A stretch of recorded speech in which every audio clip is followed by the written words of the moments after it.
Hi guys, welcome to the channel. My name is Matt Garvey and we are here to talk about making comics today. And in today's video we have another masterclass. We are joined with, how can I describe him? He is the lowest lane of comics. I mean, I was going to use Ben Urich, but that's more, of an obscure reference that not everyone gets. We are here with Bleeding Cool's founder and, comic news guru, Mr. Rich Johnston. How are you doing today, sir? Hello, not doing so bad. Now, come on now, Ben Urich, he's an actual journalist. He's proper and everything. You can't make that. And I stand by my point, lowest lane. Dude, thank you so much for coming on the show. Pleasure. As you know, the channel is primarily about me sharing my comic making process with people over the last 5 or 6 months. Just me, I'm a writer. I show them how I do what I do and how I get my comics out. But I'm trying to get other people's aspects because comics is more than just writers and artists. You've got letters, colorists, editors, that kind of thing. And let's be honest, one of the big part of comics and the industry is the journalism side. So what I wanted to do is, get you on because, you are a figure. Everyone knows who you are. Everyone's heard of Bleeding Cool. If you haven't, there's a link in the description where you guys can go check out the site, that kind of thing, and read some of the stories that they put down.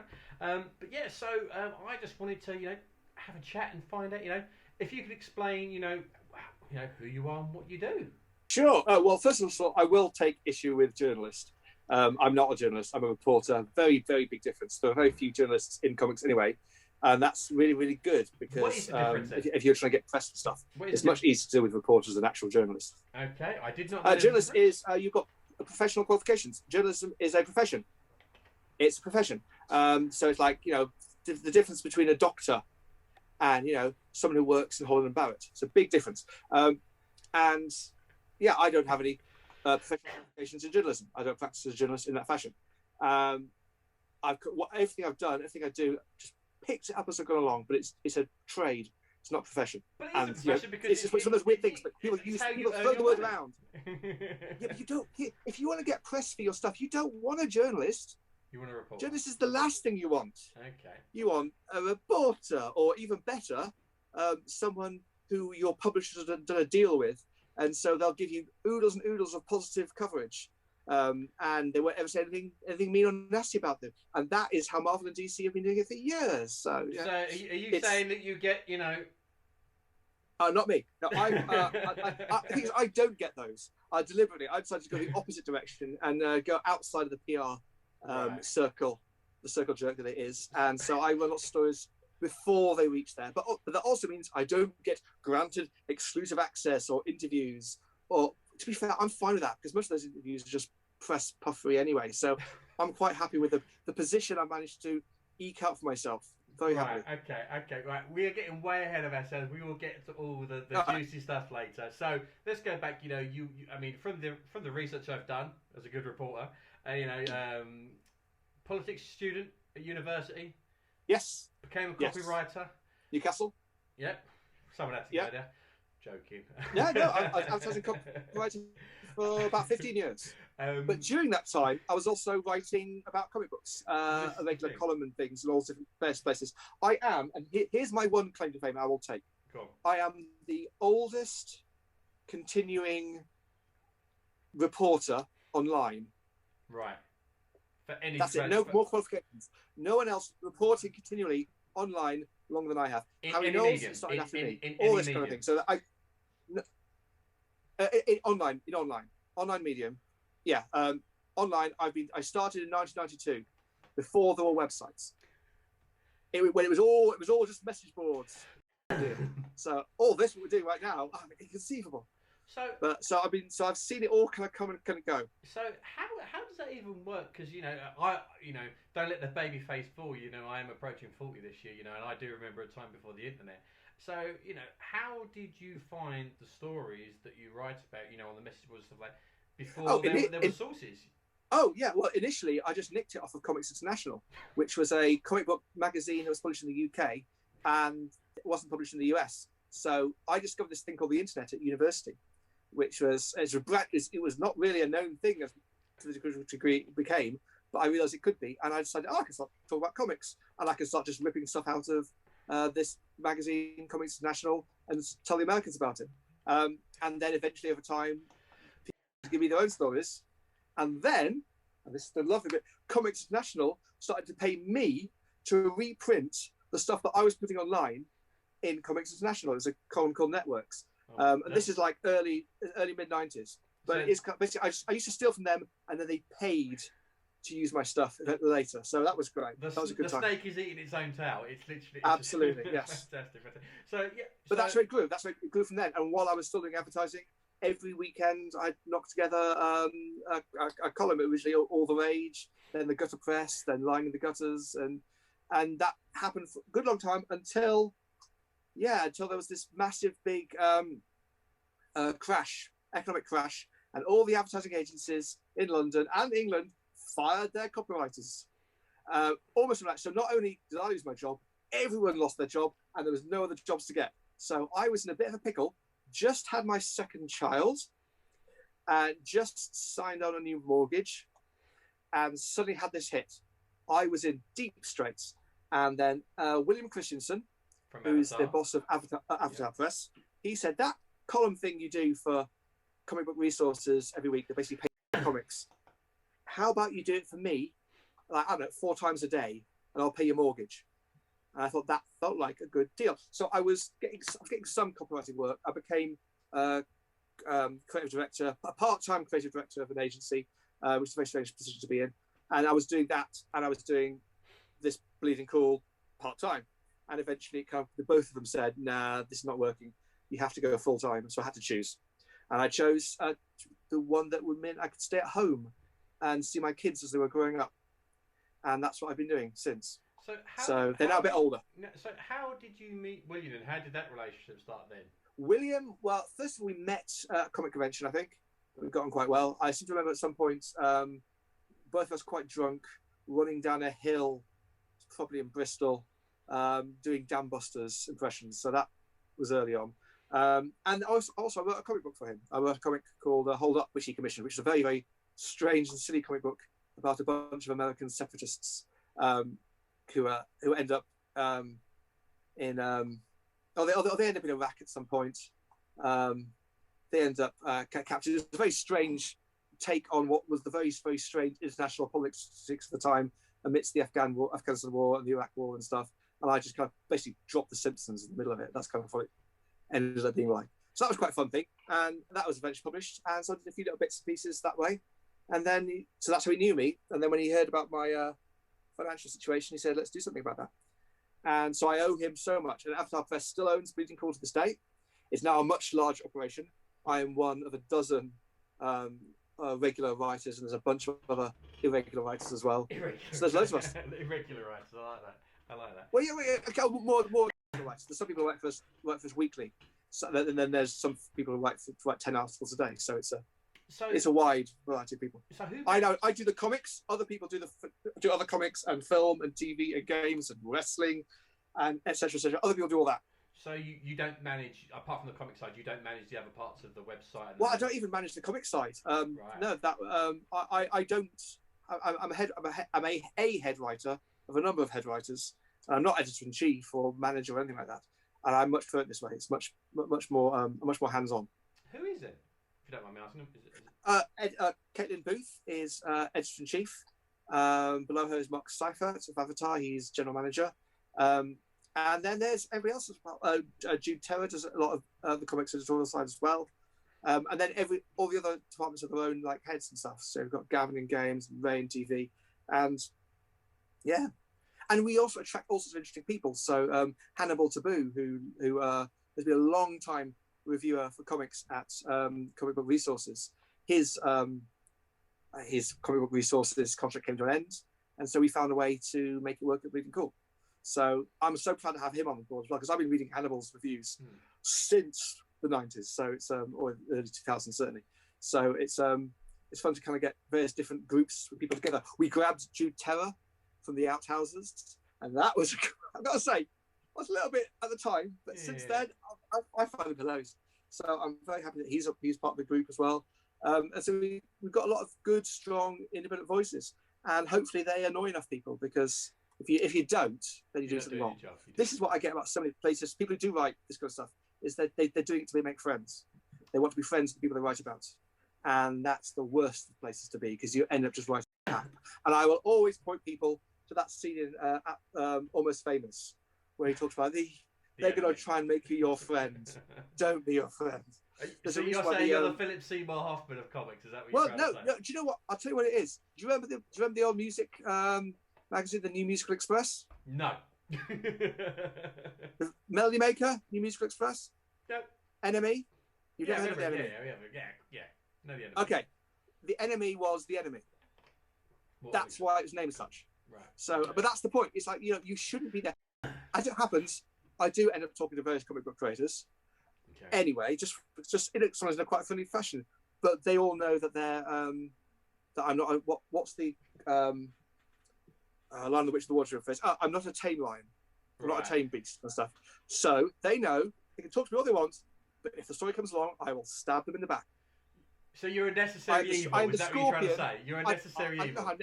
I don't know how necessary I am, but I am the scorpion on the back, and they know. It may be in their interest to give you a ride across the river, and that's fine. But at some point, if the circumstances have come, it's in my nature. Right. We'll get on to this later on. This is fun. I'm enjoying this. Okay. So, but the reason why I asked about who's in charge of Blinkles, you are the face of Blinkles. You're the founder. You started. I found I know you're a face, but I named it. Yeah, I named it. I came up with how it would be to something. I knew it was going to be tabloid, and that's why I started off in that fashion, and it has continued. But most is out of my hands. I don't approve of articles. I don't have anything else apart from what I write, and even then, not anything of mine makes it to air. So I have a lot more autonomy than a lot of other places do, certainly. But it's not like I am in any way omnipotent in this. Is there? I mean, and I don't mean this any. I've never disrespectful. I don't mean this in a nasty way at all. Is there? How can I put it? Is there not a bit of you inside that's a little bit sad that something that you created, just like a comic creator, like you create a character for like a publisher and stuff like that, and it becomes something else. And like you become, and again, I don't mean this in a disrespectful way. You're a cog in the overall machine. There, you're not the master cog. You're actually, like you said, you don't deal with like the wrestling and the film stuff. You are just, you just deal with the comics now. And no, thank goodness. Imagine me writing about wrestling. It would not be good. No, but I don't. But you could manage people that write about wrestling because Pokemon Go. I mean, I can't. I just can't. Yeah, but that's. I saw an interview with. Sorry, mate. Not gonna happen. Yeah, but I saw an interview with Tom McFarlane, who's like one of my absolute favourite creators recently, and they were talking about him directing the Spawn film, and people kept saying to him, like, do you know how to direct a film? And he said, well, I've done a couple of music videos, and he goes, but the trick is you hire the people you surround yourself by good people, and they make you look good. So you could, like, in an alternate reality, you could have been but Kevin Smith did that, and I don't know that's true. I don't know how true that is. Okay. No, it's just because obviously, like you, as I said, like you are as far as I'm aware, like you are the face of Bleeding Cool, and it's kind of mutated. Okay. It's like the nicest way. That's very kind of you. I don't see myself in a way, but also I can't help other people see it. That's true. No. But you think about creation and stuff. If it ever came to it, okay, let's look at something like Stan Lee, who created some, or even just people like Joey Siegel and Joe Shuster, who created some amazing stuff in the early days of their career, but the later career wasn't quite as strong. And if they kept the ownership of what they'd actually originally created, they'd have been in a stronger position. It doesn't really kind of work that well with Bleeding Cool, because if the whole edifice just collapsed or was sold on, and I was ejected and cruelly ripped from Bleeding Cool, I'd just start something else again, and it'd be fine, because it's not like it's not like inspiration has to strike twice. It's just doing the same thing, and I'm still doing the same thing, and it still seems to be popular. It's more popular now. Bleeding Cool has increased its traffic over the last year a lot. It's still growing. How many hits a day does it get? How many organic traffic? Do you know what? I don't know the figures, and I probably shouldn't say even if I did. I just know that it's significant. That when I end up going, it's quite fun because I'm quite, even though I'm doing all this stuff online, I'm quite isolated. But when I go to like a big media event, back when they used to happen, and I will be chatting to some of the other people there, and they'll say, where are you from? I'm from The Guardian, I'm from Sky News, I'm from BBC, work and stuff. And I'll say, I'm from Bleeding Cool, and they go, really? You're from? I go, no, you're from the BBC, you're from The Guardian. What? No, they're far more north. I don't get that. So it does seem to have a reach, and that's quite fun. And I wasn't really aware of that until I started doing those kind of media events. So I'll keep doing that.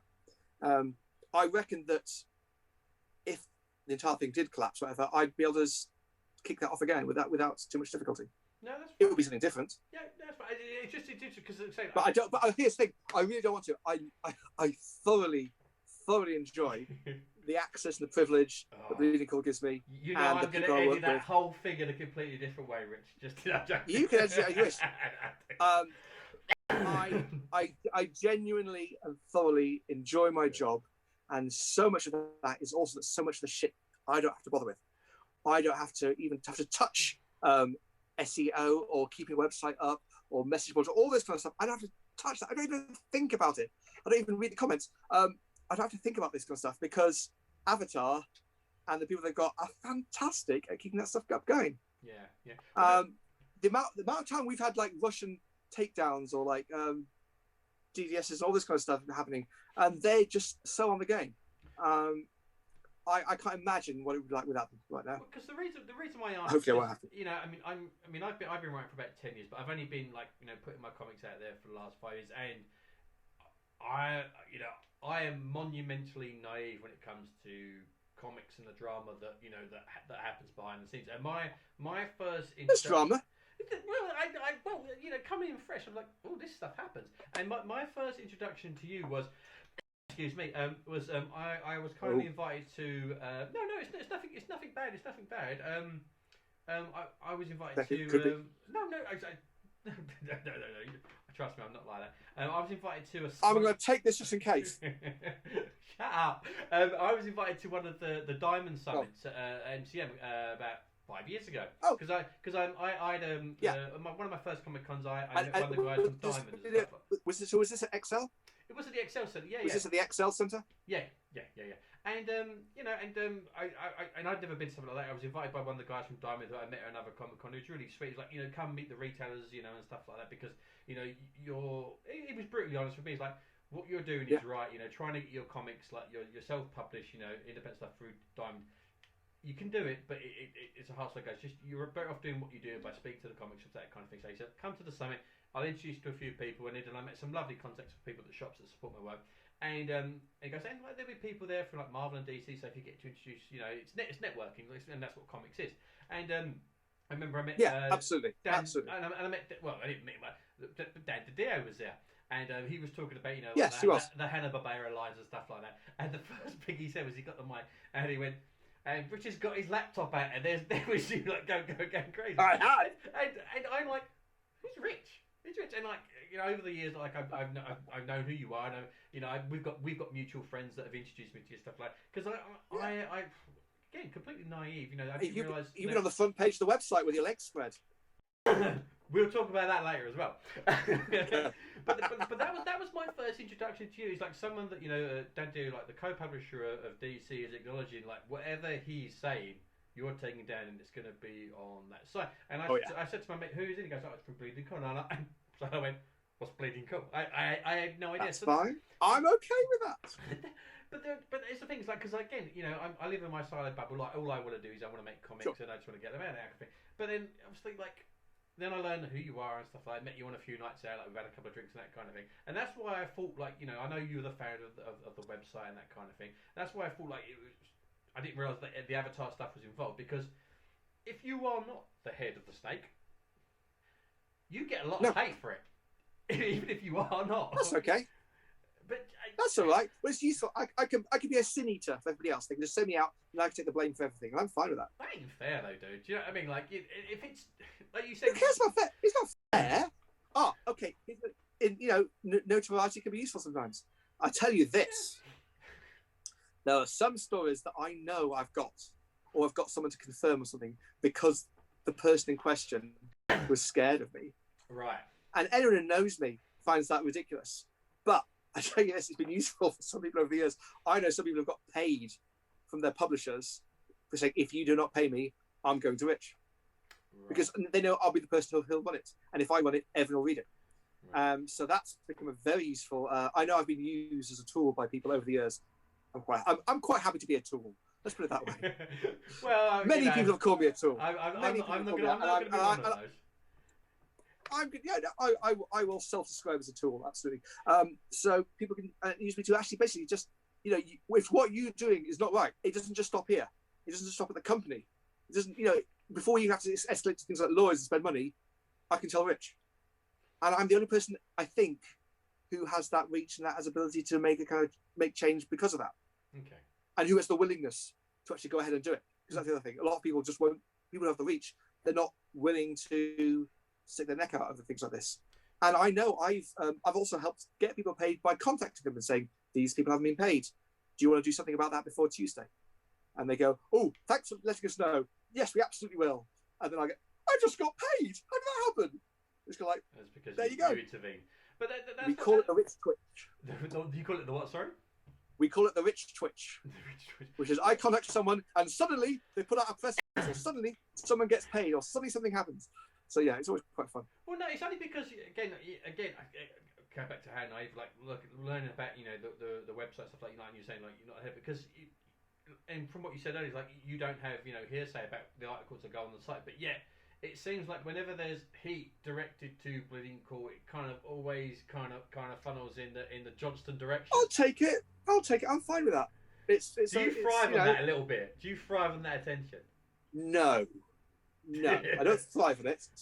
It can sometimes be quite a downer, but I recognise it as part of the price. And I do know that to some degree I'm the face of the site to that, just because I've been there longer than anybody else. And it's gonna happen. It's just accepted, and I've got no problem with it. I'm gonna have to do the Kirby Infuse thing and just look at you really closely when you said that, just to see if you are. All right. So go back. So I don't mind. It's not like this is my entire life, and if things ever do get too bad, I'll just turn the computer off. Do you find when you're I know you said like you'll sit down with creators and they're absolutely fine with you. Do you find the atmosphere in a room will change when you walk in and everyone's sitting there having a nice little check on what you're working with, and then you come in there like, boom?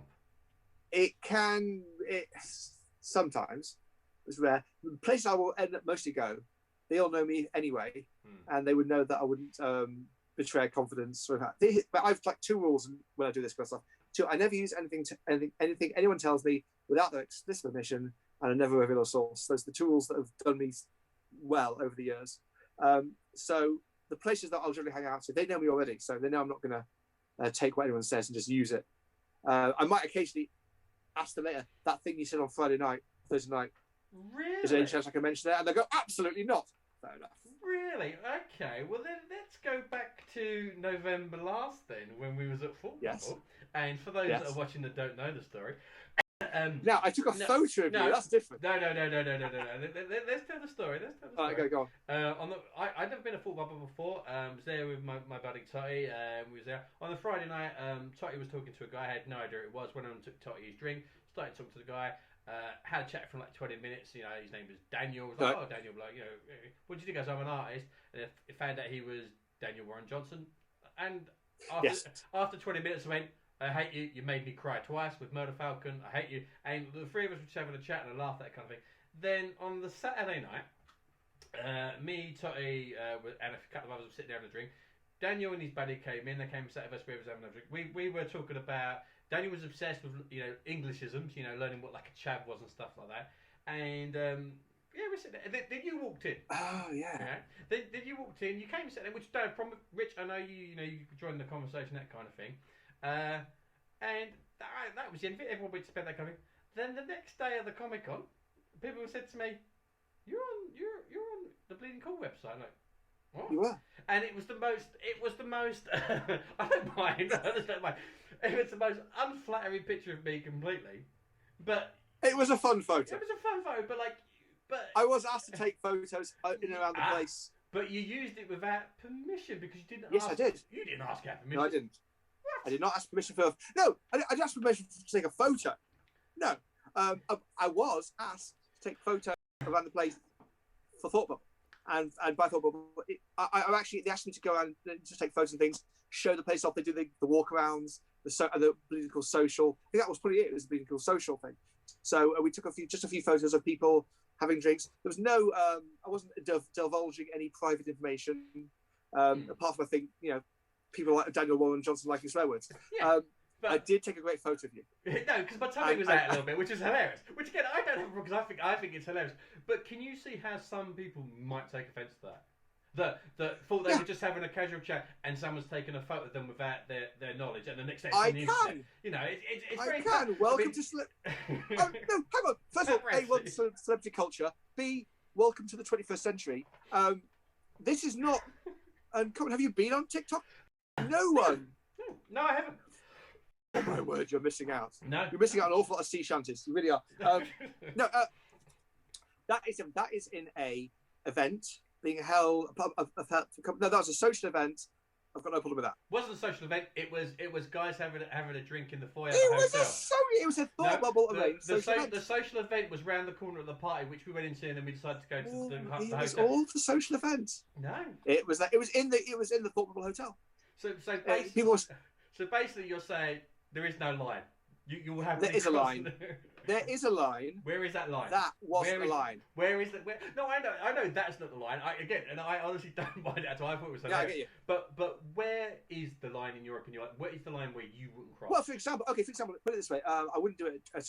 There's a monthly meetup of comic book creators in a pub. Yes. I would never do it there. Whereas something like Thought Bubble is much more publicly invited. So people there, it was part of the social scene of that convention. Actually, that's fair game. I'm doing it there. I'm doing it at San Diego, New York Comic Con. See, that's the thing. You saw it as fair game. No, everything is fair game. Everything's fair game. No, I just got a press release from DC. That's fair game. Yeah. I can use that. This conversation we're having, it'll be going online. I can take a screenshot of it. That's fair game. Yeah. That's what I mean. There's a line. There's a line, and something that's a public. If it's public facing, public access, all this kind of stuff, then it's fair game. Fair enough. If it's private, if it's a private Facebook group, that's not fair game. If it's email, that's not fair game. If it's DMs, that's not fair game. If it's something posted widely, that's fair game. So if it's public, I don't need to ask. If it's already public, that's fine. If it's private, or there's a level of privacy to that degree, I will ask and I will often get told no, and that's fine. And you've never crossed that line if someone said that's private and you've not let it slip or done an article about it? Here's what if somebody else has done a private group, right, and then somebody else decided to break that privacy and send it to me, that's fair game. But I'm not going to break that privacy. But if someone leaks something, that's fair game. But how as a reporter, how can you justify the legitimacy of someone telling you something that they overheard or was in? Because isn't that more hearsay? Isn't that more gossip? It is, and they've chosen to do that. It always depends on things, and I would always like to hope I would contact the people in question. I won't want to use just one source. I want to ask around first. But yeah, there are some cases where the person in question is just too well connected and the story is just too big that even if I ask, I get no comments, which I will do, but I'm going to run that story. There's a famous one which got massive attention and massive criticism when I was in a bar in New York for the New York Comic Con, and a very well-connected person came up to me in the bar and said, "You're Rich Johnston, aren't you?" I go, "Yes, I am. Pleased to meet you. I've admired your work." Enough of that. Do you know that Marvel are cancelling the Inhumans movie? They're not going to do it. Kevin Feige does not want to do it. It's a big divide between him and Ike Perlmutter. It's not going to happen. I went, really?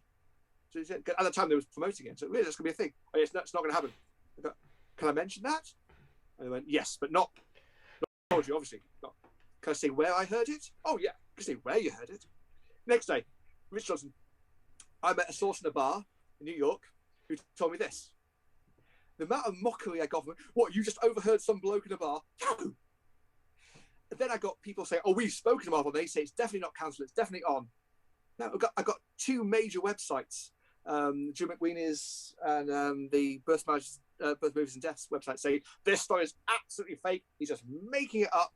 and always. And then one of them said, and you'll know the only reason that this ever happens is if any of the Inhumans ever turn up on the Marvel TV series, because it's not happening. And then there's a TV series. And so I was destroyed in the press for having this story and running the story when it was completely wrong. And of course, as we all now know, it was completely right. And I knew it was completely right because the source. But I know that at the time, everyone would and did deny it. But I knew it was true. Ran the story, took the heat, took the flack, and about 1.5 years later, I got a couple of tweeted apologies from the people in question out of the blue, which is quite fun. But that's generally the way it goes. And so just right now, I've had a couple of stories I've had recently that have been absolutely destroyed by certain people in the press. IGN had a massive go because we ran a story that some very rich, high-rolling DC fans, prominent people whose names we would know, I can't say who, are putting together a pitch to take DC publishing rights away from DC Comics. They want to buy them from Warner's and publish the stuff themselves so that DC would not. Not the films, not the TV, not the games, not the toys, none of that. They just love the comic. Long-standing DC fans. Yeah. And they have to some degree been involved in the whole DC world as well. And I ran a story because it was so well sourced. And then I ran a second one up with people confirming it, people who had also heard the same story, but also well placed in the industry. Jimmy Palmiotti, people like that. And didn't help because clearly this is a fake story. And IGN went, no, this is not happening. And a few other people did similar. And I'm kind of like, well, let's just give it 6 months and see, shall we? So sometimes these types of you just have to be in it for the long game. We did a great one where because DC are calling the character of Black Adam in an upcoming comic book Shazadam.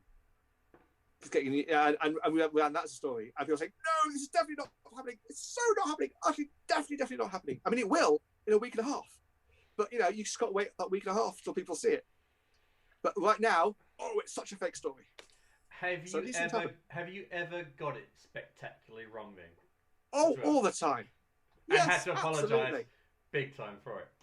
There was I think there's a couple of apologies over the years, like big service, but generally bits and pieces, yes, definitely. I had to go back on my word and stuff. The biggest ones are when things change. Right. For example, our great story from 2 years ago now, wow, was that DC were going to totally revamp the line with something called 5G, which was going to be the 5th generation of superheroes, and all the new characters are going to be replaced. We're going to replace the existing characters to have a new Batman, a new Superman, a new Wonder Woman, all this stuff. And that was definitely happening. Absolutely 100% happening. And then the publisher was fired. And then 2 editors-in-chiefs were fired. And then loads of other publishing people were fired. And then suddenly everything started to change. And 5G became Future State, which was 2 months only with a little bit of carry on. And so everything we wrote was true. At the time. It's just things changed. So I haven't had to walk that back because I've had enough people like Tom King and people that go on the record saying, oh yeah, that was definitely happening. So that's quite handy. It's quite handy when one of the people involved 3 years later or 2 years later will go, yeah, oh yeah, that was happening, that did happen. Because I always like it when that happens. We had when Jonathan Hickman did the same thing about Marvel's cancelling the Fantastic Four comics over internal politics. No one believed that at the time. They thought we were totally making it up. 2 years later, Jonathan Hickman confirms it to Newsarama. But anyway, but it's still quite nice when that happens. So that's brilliant. That's lovely. Do you know, it's nice to know how you work and how the sausage is made, shall we say? So on a day-to-day basis, how do you go about sourcing the stories that you work on? Let's talk about the process. Okay. You wake up in the morning. Do you just have like a load of random emails going, Rich, got to tell you this. Rich, got to tell you that. Sometimes. Right. I've got a few of those. Got a few of this this morning. Sometimes Sometimes it's nothing more than a simple me seeing something different in somebody else's PR. Right. So DC Comics announced some PR about some new books they were announcing, and I was having a look at that and noticing, A, they don't know when Free Comic Book Day is, which is really weird. But secondly, they're making specific commitments to the direct market and saying we've always committed to the direct market, despite a whole bunch of previous stuff they've been saying over the last 6 months, saying the opposite. So while everybody else just runs the PR, I can run the PR next to other things that they've said and pointing out some disparity. So that's a really easy thing. That's nice. that's one way of doing it. Other way of doing it, yes, I'll get some tips. Sometimes there'll be people in the industry. They'll be saying, Richard, this is happening. You might want to get on top of it. These are people you might want to talk to. They're almost doing the work for me, which is great. Other ones, I've got another one this morning, which is a bunch of random rumor gossip that someone has overheard in a chat room, and I have no idea of the veracity of it at all. But it's quite fun. So that was going to take a week of me emailing everybody involved and saying, I've been hearing this. Anything you want to comment? Is this right? Is this wrong? Does it need changing? And it might go nowhere. If say like two of the pieces just can drop off, people are saying, no, that's absolutely incorrect, then I know the whole thing is bollocks. So I can just stop there and then. But if I get about 4 or 5 things coming through, I go, okay, let's start to look at it. And if like 8 of the 9 things, or people say, yeah, that's true, and they say the 9th one is not true, I reckon the 9th one is true, but they're lying to me. It also means this is a new source, so this is something I haven't actually dealt with before, so I'm able to test it. I may not run any of the stories they've given me or mentioned, but I can use them to test whether this person is reliable or not. And if someone comes over as reliable over time, I'm much more likely to go with what they're saying. There's a couple of people, and I know that I just wait for their emails when they come through, because I know every single piece of those will be golden.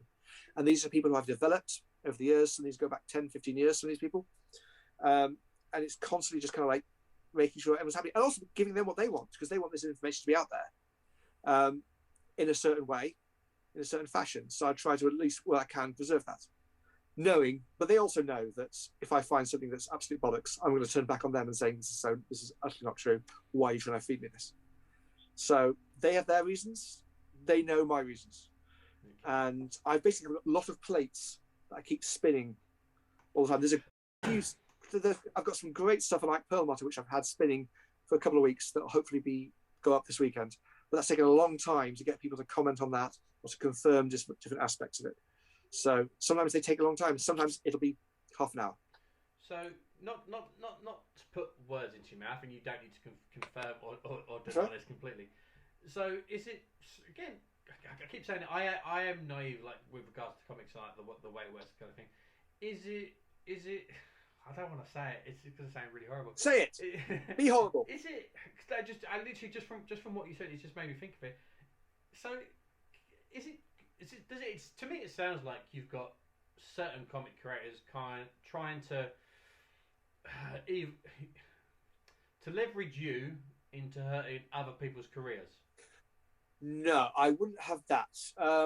I think sometimes the people I was talking about are generally not creators, like people like those kind of sources.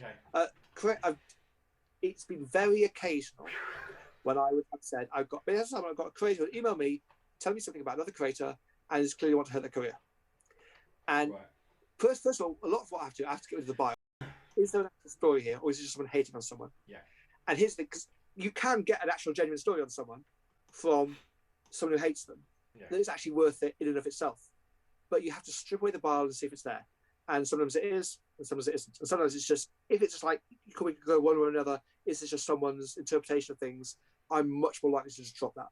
Yeah. Because there might be actually nothing there, and that's just being an absolute dick. But sometimes, I've had one creator who sent me some evidence of really quite a strong sexual harassment from one creator to another creator, to another person, and it's kind of like, and they're clearly wanting to do this guy down.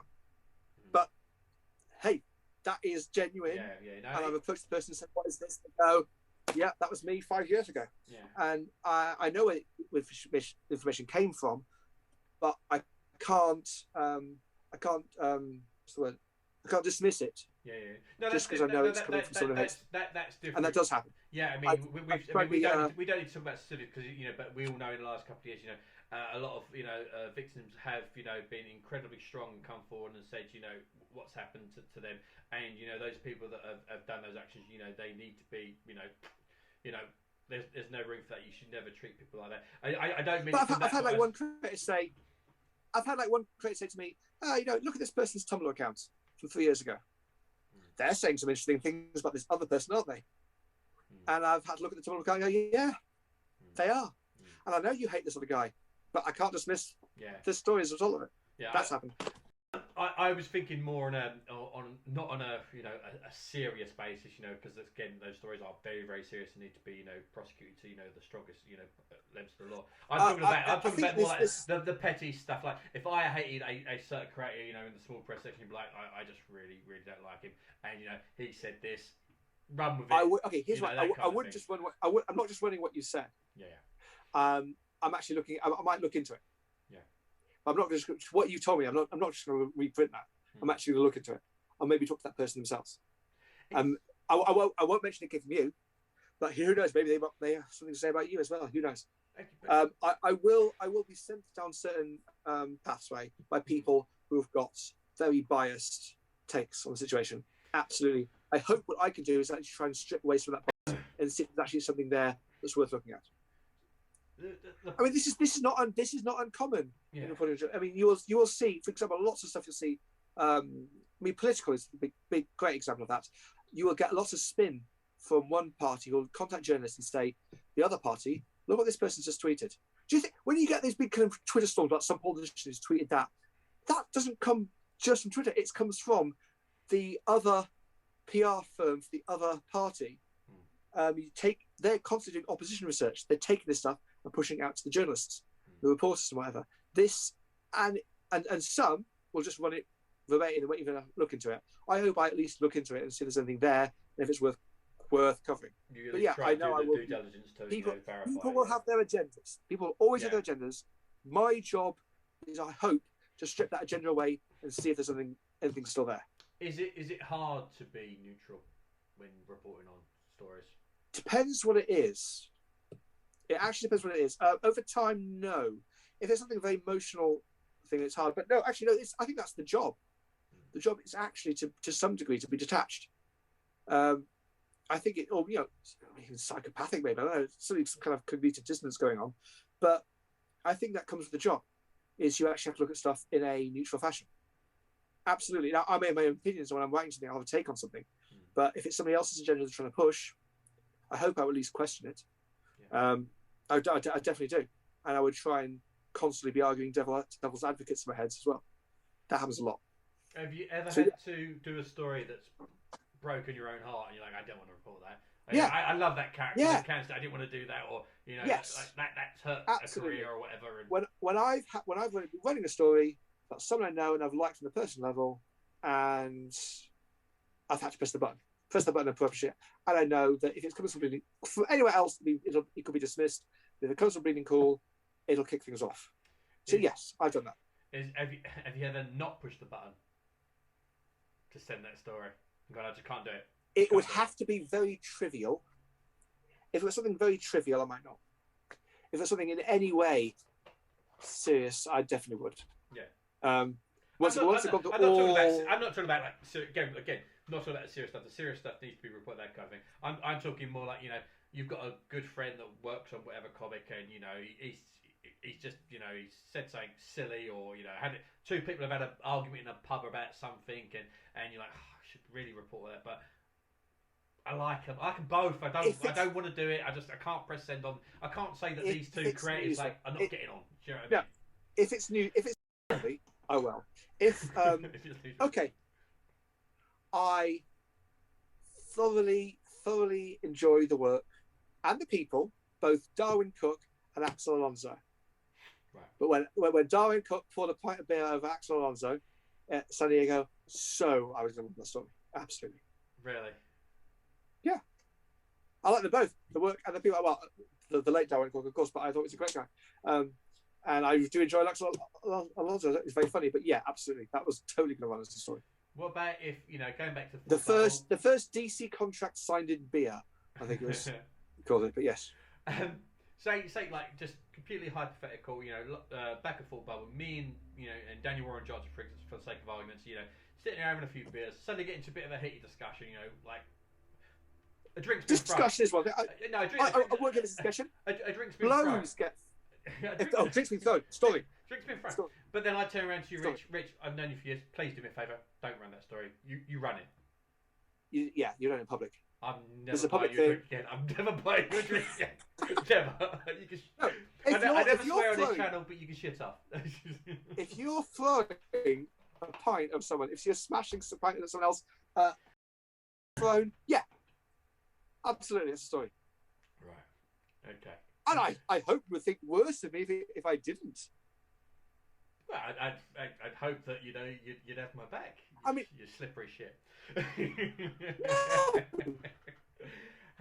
You've just clocked Daniel Johnson. He's on the. Yeah, and to kind of record, to be fair, I would never say Daniel. He's like one of the nicest creators I've ever met. The guy is just like the sweetest, loveliest guy. He's just awesome. But no, that's just... He is a very sweet and lovely man. And so yeah, if you clocked him, definitely want that story. He's so nice. Why are you being so nasty, Daniel? I don't understand you. Have tap tap tap tap tap. Yeah, I've got a photo of it. I've got a photo of it happen. The punch being landed. I was there with my little camera. I was ready. Is it? And your legs are wide apart in that as well. What's going on? Why is that always the stance you take? I was man spread on the sofa. Those sofas weren't that Punching big. a man with your legs spread wide. I don't know what that's about. Have you lost? Mat spreading. That's what we have to call it. Mat spreading. Have you lost friends doing what you've done? Like people that you wish you hadn't lost because of you doing what you do? Oh, probably a couple. Yeah. Yeah. Any that you really regret? Not a lot. Made more. Yeah, but the story was right. I'm glad I ran the story. So, it might happen to you. You might hate me after what I write. You've frozen in a really weird. I know. You're frozen. There's so much utter contempt. Now, do you know what? It's probably going to bite me in the butt. In years down the line, you can write whatever you want about me. Do you know what I mean? But if you read my Twitter, I'm pretty much an open book. All I try and do is I try and be positive and make comics. That's all I want to do. I try not. I know. Again, if you're posting on Twitter, okay. I have been properly physically assaulted in the past by someone because I reported their tweets, their public tweets, as part of an article. Not a critical piece, but they didn't like it, and I got physically assaulted. So that does happen. Properly physically assaulted, not just like a silly thing. You've used my tweets in a couple of stories as well. Yeah, of course. Again, that's fine, but it's on the Twitter terms of use. Is it? If you're posting on Twitter, you are signing up to allow those tweets to be used elsewhere. That's part of what you sign up to. There you go. So it's public. I know that you can there are such things as private tweets. You can use those DMs as well. That would be a different story. But yeah, if you're posting publicly, absolutely, that's fair game. What if someone has a locked account, sends a tweet, then a couple of years later they unlock their account? Does that tweet now become public? Yeah. Like public use, even though it was sent, when it was locked down. Yes, absolutely. And if somebody else takes a screen cap of your locked tweet and sends it to me, I may be using that as well. Have you? Depends. Is it newsworthy? If it is, then yeah. Have any up and coming creators tried to, and not even just up and coming creators, professional creators, have they ever tried to use, manipulate, or corrupt you into helping their career? What about corrupt? If they want to give you a story that helped their career, yeah, absolutely. Hey, Donny Cates used to write for Bleeding Cool, so did Si Spurrier, so there's all sorts of people.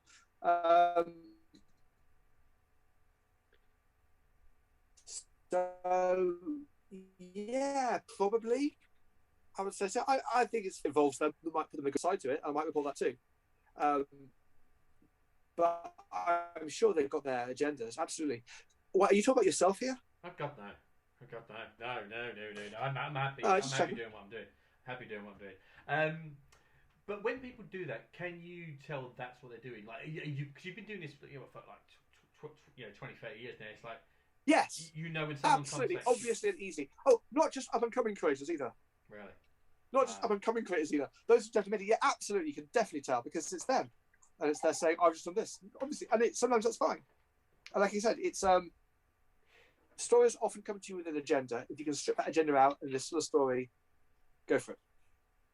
Fair enough. Whatever that agenda might be. So yeah, absolutely. Fair enough. Well, circling back to the actual the role, what you do, because we can get us these tangents. I'm really enjoying it. So you get your sources, or you get your stories, and it sounds like you put a lot of effort into working on them, especially if they're not been substantiated yet, you need to go and like do your due diligence, check with people. Takes a lot sometimes, yeah. Is more than most people know, I think. I was going to say, is that the hardest part of the job? Because you said like you post what three or four articles a day. No. Do you know? Oh, it'd be fine if I posted that for you. More like 12. You do 12 articles a day. About that would be a little less than the weekend. You'll probably see 8 today, Saturday. Usually 8 at the weekend, 12. But do you know what? The last couple of days with Comics Pro and Diamonds time, I've been on like 20 a day. Wow. It all depends on what's coming through. And I'm working. I start working about 7 o'clock in the morning, and I finish about 11 at night most days. So is it? Do you know? Might eat in between. Do you know when you're going to drop the story? Like that was going to go at this time. That was going to get maximum exposure with like the US, people waking up and the UK people waking up, or is it just you said? There are some stories that I hang on to, knowing that no one else will be running them, and so I can put them at the best time. Absolutely. And there are some stories that I don't care. This has to get out there straight away. So it's a difference. So that's why you'll see things run at different times often. Avatar like to have stuff running as regularly through the day as much as they can. And since I'm in the UK, so you'll start to see stuff for me start to go up about 11 o'clock in the morning. That's like, that's like noon in New York. Not noon. Sorry, not the other way around. I have to work this out. So that's 6 a.m. in New York and 3 a.m. in the West Coast. So you have to so they like to have things start to appear on the site at around that time, and then it'll run through the day, and then I'll stop, and then other people will keep writing for the site. So it's like that's why you mostly see comic book stuff in the morning. It's a 24-hour cycle. Of it's at least an 18-hour cycle. Put it that way, from 6 a.m. to midnight, maybe a bit past that. So from my side, from this, maybe it's about an 18-hour cycle. But I'm not doing all 18 hours of it. Is it hard to keep coming out with stories now? And again, I don't mean this in a disrespectful way. No, because absolutely not. There's always stuff going down. There's always stuff going down, but it does seem that there's always stuff going down. Everyone has a slow news day, and sometimes you see I never potentially be a bit weaker than some of the others. I never have a slow news day. You never have a slow news day. When anybody says to me, "Oh, that's a slow news day," that's a story they don't want reporting. If I go to someone, a creator or a representative of a publisher with a story, and they go, "Oh, slow news day, is it, Rich?"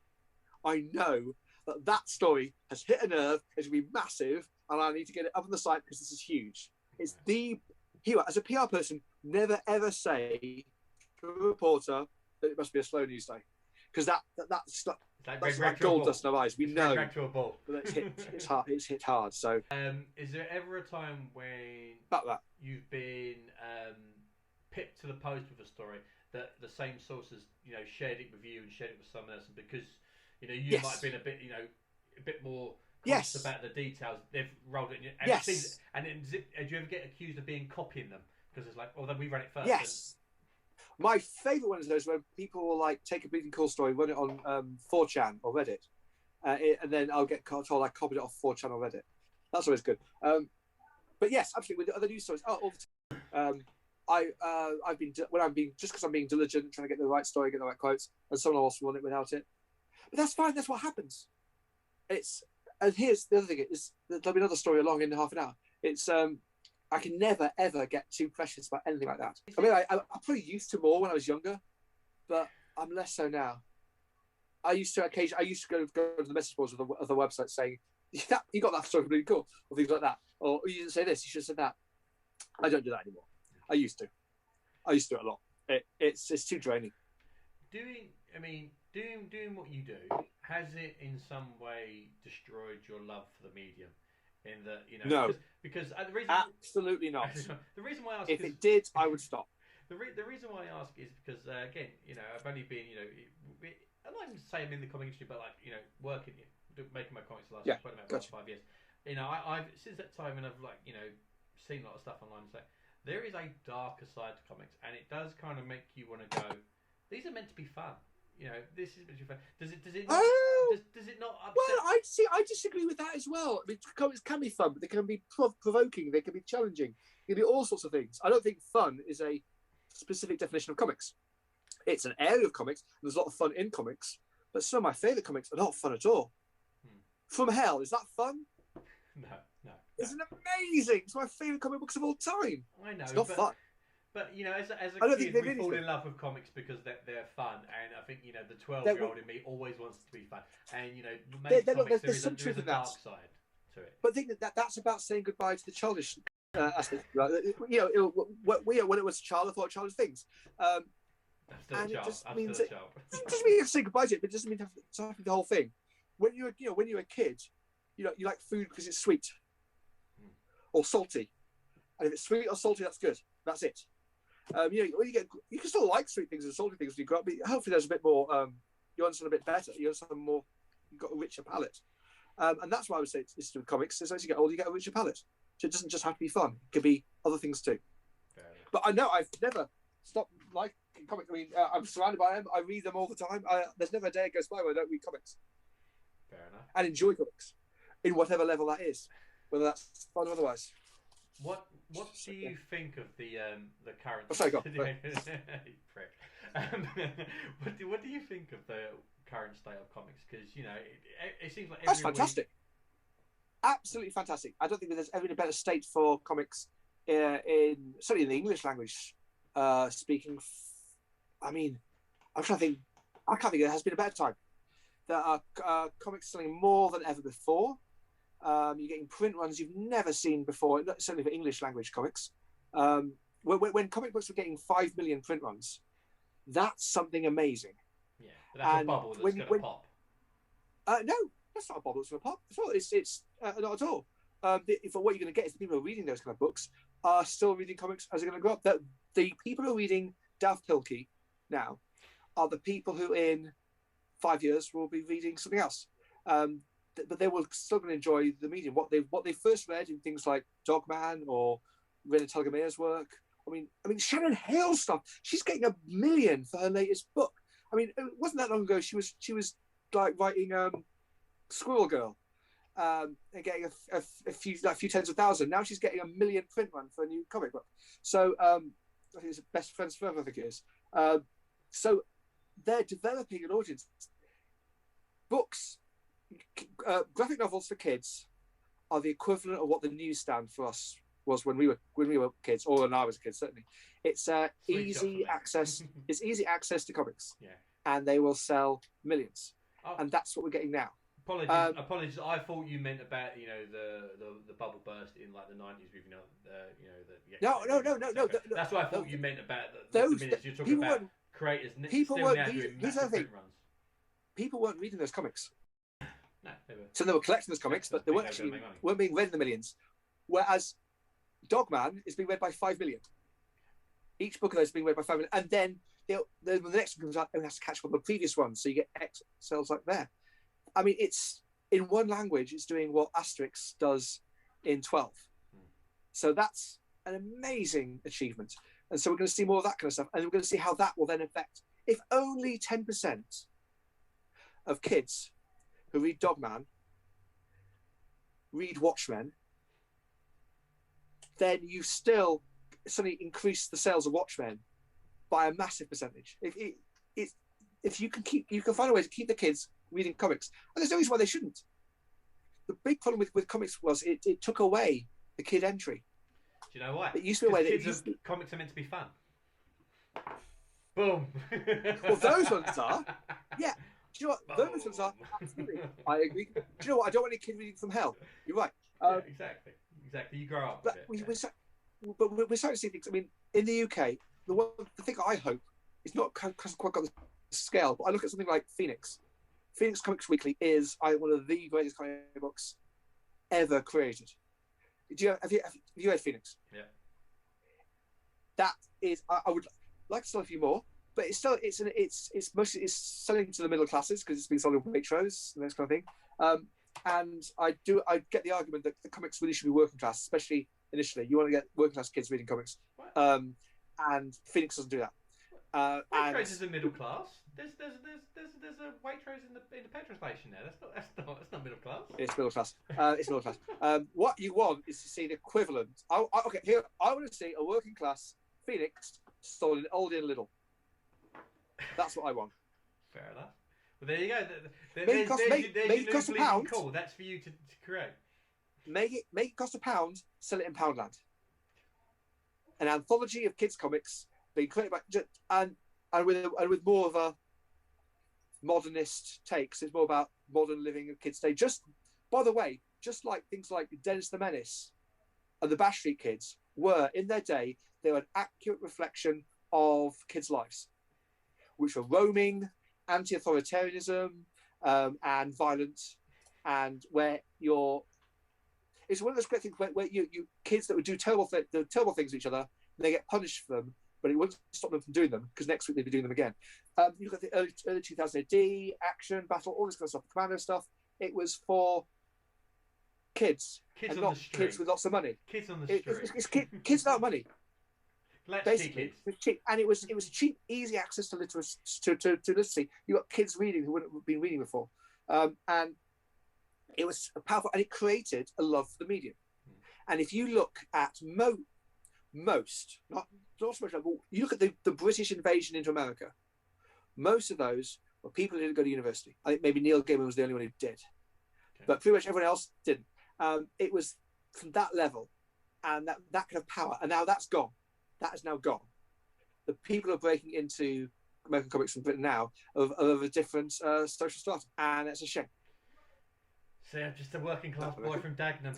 Oh, sorry, we've got sociopolitics. We've got sociopolitics here, haven't we? But either way, you could say that comic books were cheap for entertainment, fun, as you said, initially for kids to read, and the cheap has gone away, and the cheerful has gone away. So no wonder. But that was that. But then while all that was happening, the book publishers saw a gap in the market, and whether that be people like work on the story here, would that be Raina Telgemeier or Dave Pilkey or Jeff Smith? They'd repackaged Bone, which had sold to the direct market and done quite well for a direct market book, but now it sold millions as a Scholastic. It's a great book, though. That is just a great book. If no one's read Bone, totally read it. It took 20 years to find its audience, though, or 15 years to find its audience. The audience was mass audience with kids, and they did try it in other ways. It was serialized in Disney Adventures comic magazine. I think Heidi MacDonald put it in there back in the day. I'm not sure of the timeline on that, but they tried a number of times to get kids to read Bone. It was Scholastic who succeeded. Disney failed. Scholastic did, and here's the thing: Scholastic are the biggest English language comic book publisher by a long way. Share of the market, 40%. Wow. It's not. I mean, something we're talking about really good. It's not something that a lot of people kind of get in their head. That's basically because they're selling a number of graphic novels, but they're selling millions of them, or large six-figure circulations. You don't have shares. They're all outselling Batman, you know. And that's where I do not. I wish I had to. No, but that's where if you get for any comic book creator, if I could say, if you can get, first of all, we do a thing on Bleeding Ghoul where we report sales of graphic novels to publishers, often 3 or 4 years before they actually meant to be published. And we also need to say who the agent is. And we've done a little tag on Bleeding Cool, like bleedingcool.com/tag/agent. And you can see every single graphic novel that's been sold to a publisher via an agent and which agent did it. And I know people who've been going through that list, looking at the publishers who bought stuff, looking at the agents, my kind of graphic novel, and they've just sold 3 of them in the last year to random Penguin House. And they have then contacted that agent and said, would you like to see my book? Yes. And they've got representation and they've sold stuff. So people have actually sold stuff by reading about other stuff being sold on Bleeding Cool. And that's something we've, over 2020 especially, I've tried to specialize in a lot more. So you'll especially see them at the weekend. I'll be running successful sales, and it's helping more people do the same. So that's good, I hope. So basically creators work harder and smarter. Sorry, work smarter, not harder. You know, be tactical who you pitch your books to. Stop pitching to direct market publishers. Because here's the other thing. Now is the time to be pitching graphic novels to main big publishers, because the kids audience from Die of a Wimpy Kid, all that kind of stuff, is now starting to come through to being like mid-20s. And now is the time to be selling adult graphic novels. And it's basically it's a really good time to start doing it now for 2 or 3 years' time. And the way it's done is you generally send a pitch. So you'll be sending a pitch of the book, you'll be sending example artwork and work of yourself. So it's still pretty much like the old stuff. You don't have to have the complete thing or anything. You just send it to an agent. An agent willing to represent you will sell it to a publisher. And lots of publishers will only see agented work. That's the other thing. Right now, but it's not too hard to get one if you've got the work to show it. So, but now is the time. It's a growth industry. Scholastic is increasing the amount of books publishing. They're also talking about increasing their publishing. Quite a lot of big book publishers in the States, especially, are looking to increase their graphic novel publication over the next 3 or 4 years. It's almost like now is a gold rush time. So if you can put together a good pitch of an actual proper graphic novel, you've got an audience in mind, now is the time. Get yourself an agent, get yourself pushed out there, and it can take weeks. Wow. Okay. And then you'll get a publication note in Publishers Weekly, and I'll pick it up and I'll put it on Bleeding Cool. And so everyone goes, "Oh my God!" Tail again. The snake's eating his tail. Here's a good one. Here's a good one. Andy Watson. Do you know Andy Watson? No. All right. Small press publisher and creator. Andy Watson's done loads of stuff through the 80s and 90s. I used to buy stuff. It was great. He then got a few bits and pieces in a few magazines, which was fun. Dark Horse did a few things with him. Slave Labor, we printed some of his stuff, but it was all quite low level sales. He then got an agent, and his agent, as far as I can tell, basically stopped fanning about with all these publishers and go to a proper publisher. He's now sold, I think it's 2 or 3 graphic novels to big publishers. They will have 100, 200,000 print runs. One called Punicorn, which is something I saw him do years ago. He's now suddenly found a new audience for it, and he's going to do really well. He's going to be one of the better performing, best selling graphic novelists in Britain in the next year or 2 years. And I remember him from the UCACs when he was selling little self-published stuff. And for years and years, he could not make money at it, not a career at it, even though he's getting published bits and pieces here and there. Now, it's most definitely a career. And it's a better career than a lot of his the people who've kind of come up and have got like books at Marvel and DC. And he basically just reinvented himself. He got an agent to reinvent him for the publishing market. So that's the other thing. That's what agents are really good at doing. So right now, biggest advice to any creators out there is get yourself an agent. And just, if you don't get one, try another one. Keep trying, because there's lots of them out there. And they want you now more than ever before. So, don't leave that money on the table. Speaking about money. Stop. Speaking about money. Yes. Turning it back to your job and what you do. Yeah. As a reporter, do you get paid per article, or are you on salary? You're on salary. Salary. I get a month. I'm a freelance writer, but I get paid a monthly salary. So every month I get a check that covers my work for Bleeding Cool for that month. Okay, but you're freelance. Yes. How's that work? I haven't got time to do anything else. Well, because being paid for by America, it's really hard to be like on staff for an American publisher when I'm living in the UK. Is that standard for the other writers that work for Bleeding Cool, or is that just something that's just for you and the? Well, not everyone's full time. Do you know what? I don't know. I know not everyone's full time. Some people are part time. I don't know the situation. That's cool. That's cool. I generally don't involve myself in that. No. Unless I hear that someone's got a problem, then maybe I'll say what's going on. But no, it's only because again, it seems to be okay. It's only because obviously people that maybe watch this, they might not be interested in making comics. They might be interested in reporting about comics. I like to give them an overlook, how the industry works, that kind of thing. I get paid a decent enough salary to live on the outskirts of London and bring up 2 kids. How would someone who's interested in comic book reporting get into it? Because you've got the big boys, the you guys, the CBS, that kind of thing.